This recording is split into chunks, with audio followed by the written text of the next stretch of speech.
जैसा कि पार्ट 1 में बताया जा चुका है,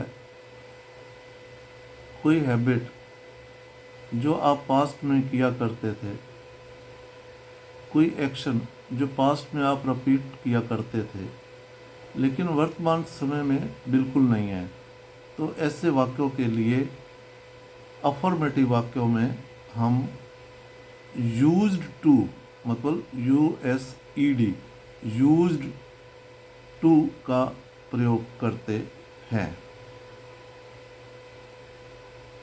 नेगेटिव और इंटरोगेटिव वाक्यों में USE यूज टू का प्रयोग किया जाता है। इन negative and interrogative we use to मतलब USE use to, not USED used to का प्रयोग करते हैं। अपार्ट फ्रॉम नेवर, नेवर को छोड़कर, व्हेन यू यूज नेवर तो you have to use used to USED used to. Never वाले वाक्य भी नेगेटिव भाव रखते हैं, लेकिन इसमें नेवर के बाद हम USED यूज टू का ही प्रयोग करते हैं। ये बात तो क्लियर हो गई कि नेगेटिव एंड अफर्मेटिव वाक्य जिनमें डिड का प्रयोग किया जाता है, डिड एक हेल्पिंग वर्ब है पास्ट इंडेफिनिट टेंस में, तो उन वाक्यों में ऐसे वाक्यों के लिए USE यूज टू का प्रयोग किया जाता है। मतलब मैं पास्ट में कोई काम किया करता था, जब मेरी कोई हैबिट थी पास्ट में, उन वाक्यों के लिए जो नेगेटिव या इंटेरोगेटिव है, उनका स्ट्रक्चर इस प्रकार है: subject plus did not plus use two plus V1 plus object plus others. जब मैं एक किशोर था तो मैं चाय नहीं पीता था, लेकिन अब मैं पीता हूँ। I do not use to take tea when I was a teenager. Teenager का मतलब होता है किशोर। But I do not now, अब नहीं पीता। मतलब वो पास्ट में चाय पिया करता था जब वो एक किशोर था, टीनेजर, लेकिन अब नहीं पीता। तो अगर ये अफर्मेटिव वाक्य होगा तो उसके लिए हम USED का प्रयोग करेंगे। अगर ये नेगेटिव वाक्य है तो इसके लिए हम USE यूज टू का प्रयोग करते हैं। मैं पहले सुबह जल्दी नहीं उठता था। I did not use to wake up early in the morning earlier. अब जो अर्लियर है इसका अर्थ है पहले। अर्ली जो है एडवर्ब है। यहाँ पर वेकअप में ना जागना और उठना होता है नॉर्मल, लेकिन गेटअप जो है उसका मीन भी उठना है। लेकिन गेटअप का मतलब है कि हम बेड से पूरी तरह उठ गए हैं। वेकअप का है कि अभी हम उठ गए हैं लेकिन बेड में जाग रहे हैं। चीनू अपनी शादी से पहले मेकअप नहीं करती थी। Cheenu did not use to wear makeup before her marriage. जो चीनू लड़की थी वो शादी से पहले बिल्कुल मेकअप नहीं करती थी, सिंपल रहती थी, और वह एक डॉक्टर बन गई है। ये अपनी शादी से पहले की बात बता रही है कि Cheenu did not use to wear makeup before her marriage. Cheenu अपनी शादी से पहले मेकअप नहीं करती थी। हम महंगे रेस्तरां में नहीं जाते थे। We did not use to go to expensive restaurants. Expensive है ना खर्चीला, रेस्टोरेंट्स RESTAURANTS, रेस्टोरेंट्स में ना रेस्तरां भी कहते हैं। अब इंटेरोगेटिव सेंटेंस का स्ट्रक्चर है।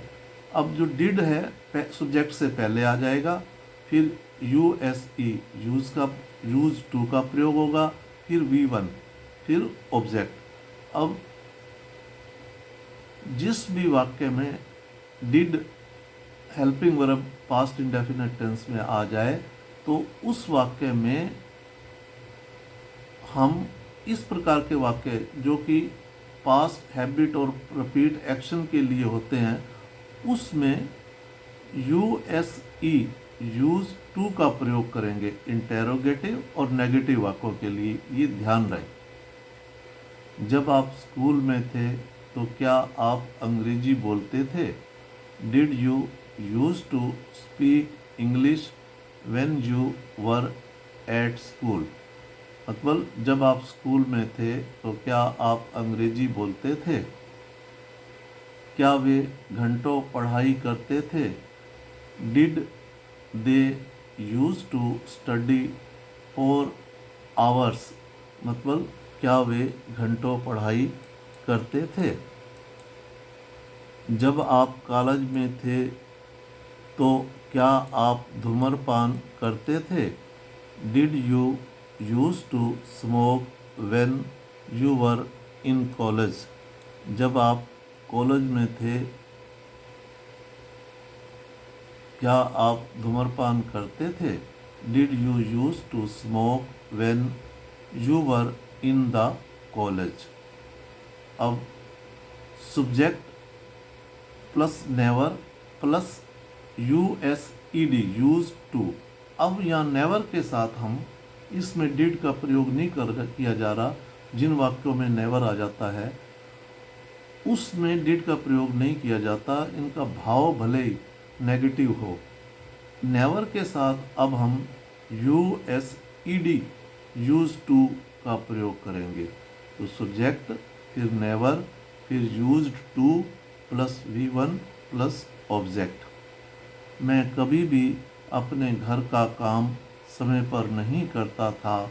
आई never use to do my homework on time. वे कभी भी पढ़ाई नहीं करते थे। They never use to study.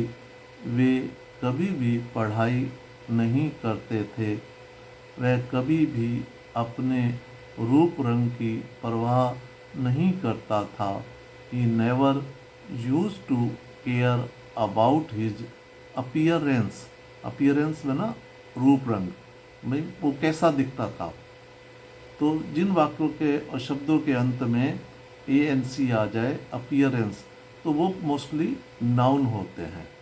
अब WH फैमिली जैसे व्हाट, व्हेन, हाउ, वेयर, इनके बाद हेल्पिंग वर्ब हमेशा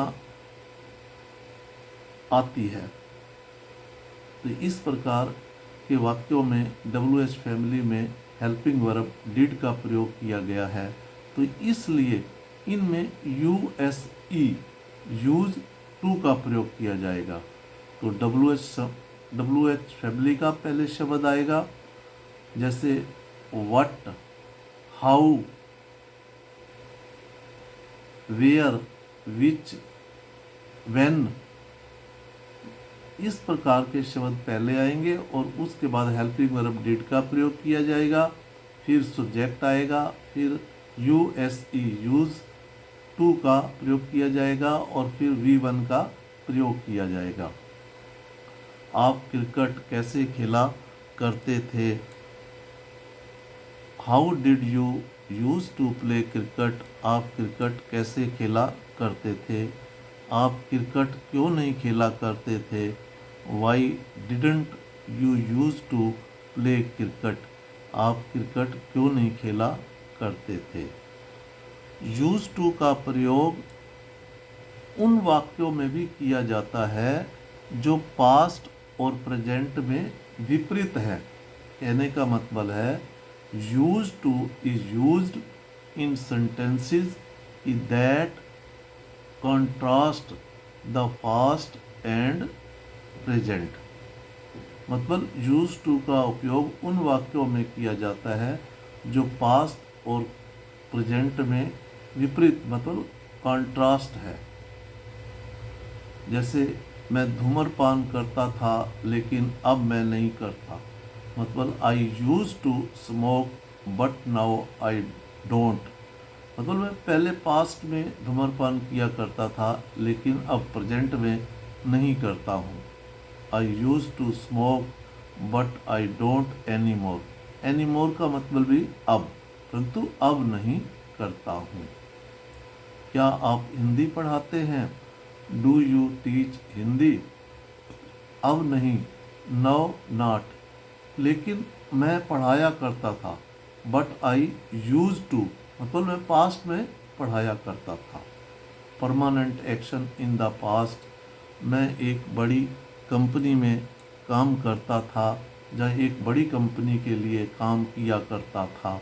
आई use to work for a big company, मैं एक बड़ी कंपनी के लिए काम करता था। मतलब वो रिटायरमेंट तक उस कंपनी में काम करता रहा। तो एक लंबा पीरियड हो गया, तो ये एक परमानेंट एक्शन है कि मैं एक कंपनी में काम किया करता था, तो उस काम को हम एक परमानेंट एक्शन कहेंगे। I use to work for a big company. इस प्रकार कोई आदत या कोई रिपीटेड एक्शन जो आप पास्ट में किया करते थे अब नहीं करते, उन वाक्यों को नेगेटिव और इंटेरोगेटिव में कैसे प्रयोग किया जाना है, उनका इस वीडियो में वर्णन किया गया है। तो आपसे निवेदन है कि इसमें किसी प्रकार की कोई त्रुटि है तो कृपया सूचित करें। और दूसरा निवेदन ये है कि इसको अपने जानने वाले विद्यार्थियों, बालक बालिकाओं तक ज़रूर पहुंचाएं, क्योंकि मैंने यहाँ पर एक बड़ी छोटी कोशिश की है कि इसको हिंदी में बनाया जाए और ग्रामीण भाषा में और आम चाल की भाषा में बनाया जाए, ताकि उनको आसानी से समझ आ सके और वे सुंदर से सुंदर वाक्य बना सके। जय हिंद।